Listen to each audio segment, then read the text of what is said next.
When students can't read, it's a tremendous disadvantage, not just in school, but throughout life. 85% of kids who have low literacy levels interact with the criminal justice system in some way. It's 85%. For a number of years, we've had a large percentage of the students in third grade who have not been able to read proficiently or write proficiently by the end of that grade level. This is absolutely critical for us to change that trajectory for children. Reading is a foundational skill.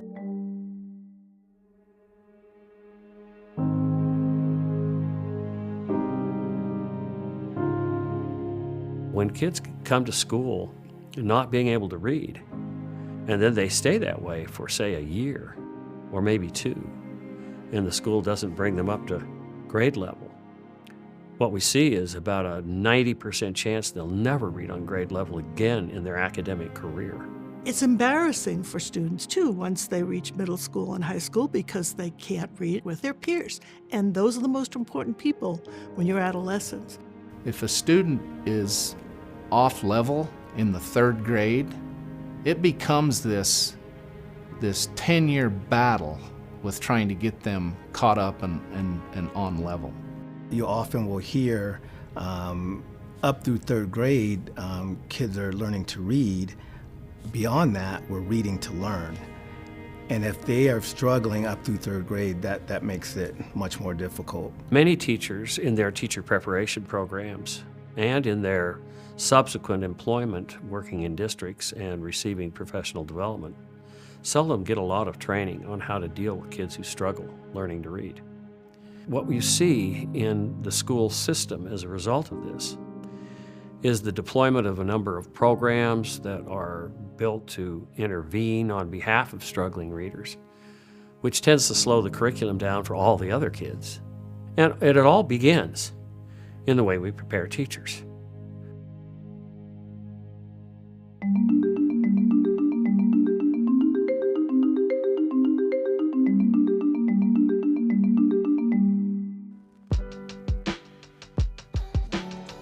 When kids wash their hands, there is a clear, measurable difference in how much disease and sickness is spread in the classroom.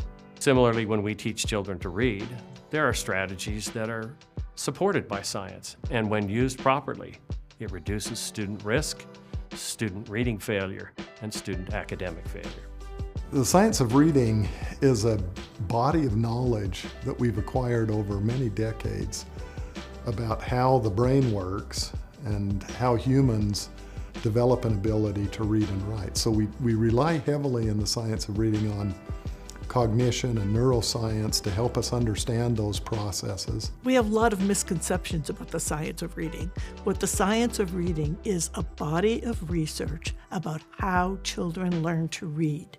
In some sense, it's related to education, but it doesn't tell us about how to teach reading. The science of reading is about how our brains process reading. It is decades of amassed basic research on how human beings learn to do this thing called reading. And then we add on top of that the knowledge we've acquired over many years as well on how to translate that knowledge base into instructional practice. And we call this the science of reading instruction. It's a much smaller body of research that tells us how to teach reading. Okay, based on the science of reading, what do we know about how to teach reading? And that's the big difference between the science of reading and the science of reading instruction. And they should never be intermixed. The science of reading research base provides a knowledge base for teachers to understand that process. The science of reading instruction knowledge base provides a knowledge base for teachers to know which of the many tried and available instructional strategies and interventions there are, to choose the very best of those to bring to bear in the initial stages of instruction.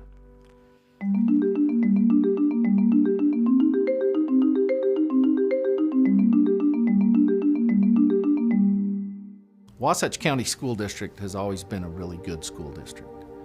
And we've been innovative, we've been on the front lines of lots of initiatives, and 8 years ago, we were looking at some reading results, and they're not very good.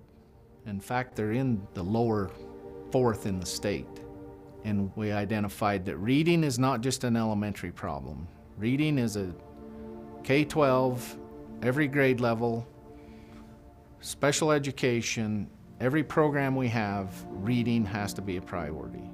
As we started searching for expert help, we started talking to Parker Fossen, and he had recently joined a group up at Utah State, and at that center, they're providing research-proven strategies for reading.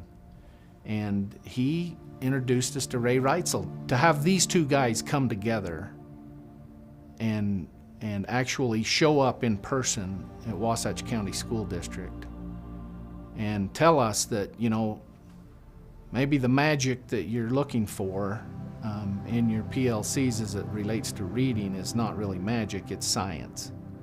And it is the science of reading.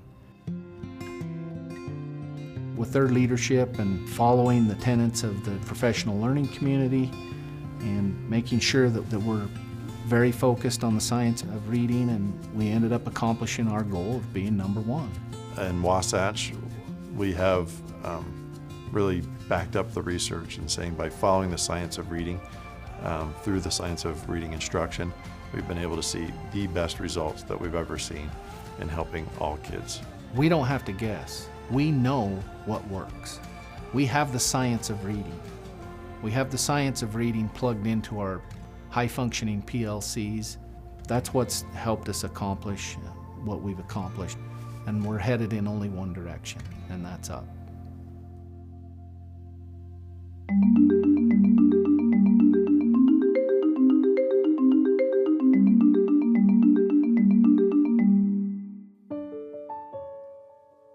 CSF was established in the late 1990s by the Utah legislature with a mission to engage with our colleagues in public schools to implement research-based best practices. And this is certainly an area that holds great weight in children's lives. And so we've decided to begin our work as a center in focusing on how do we help children learn to read at a much higher rate.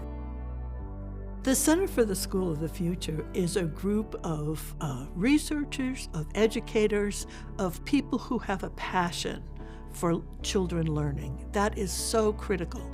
And so the school is all about how do we make more children learn better.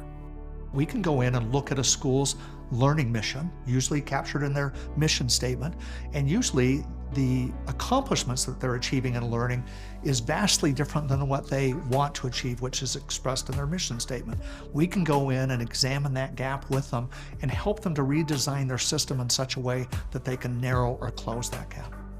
The science of reading pulls from research of all the different aspects of how we learn to read: fluency, phonemic awareness, phonics, all of those different aspects. So as we take all of the research that's been done and we truly understand how students learn to read, the greatest part about it is that it works for all students. And when we say all means all, we really truly can do that. We have a student in kindergarten who just came to us with no English, and because of the systematic, explicit instruction he's getting, he knows his letters and sounds, and he's on to blending because it's so routine and so explicit that it doesn't matter what the background of the child is, and he's going to be a reader, and he's just in kindergarten, so it's exciting.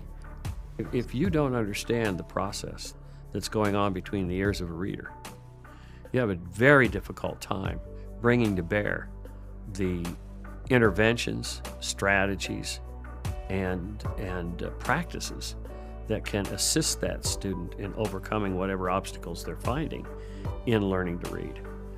And that's critical for every teacher to know. It's made a huge difference in my understanding of reading and my understanding of what it's like to teach kids to read effectively. By following what these professors have brought to Wasatch County School District, we've changed the lives of hundreds and hundreds of kids, and we're a small district.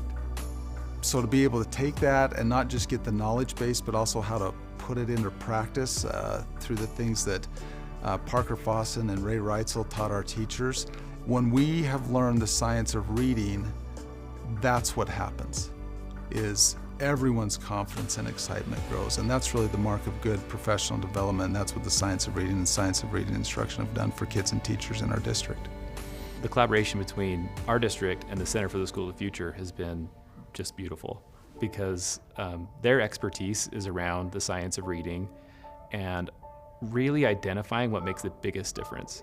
Between their expertise and our expertise in how to manage that, it really came together to produce excellent results.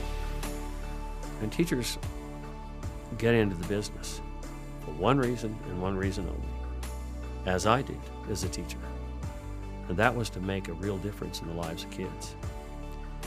And the one thing you can do for a child that will probably make the largest difference in their life will be to teach them to read. And I have never had more of a burst of pride and energy and accomplishment and joy than when I see the lights go on in the house of reading for a child.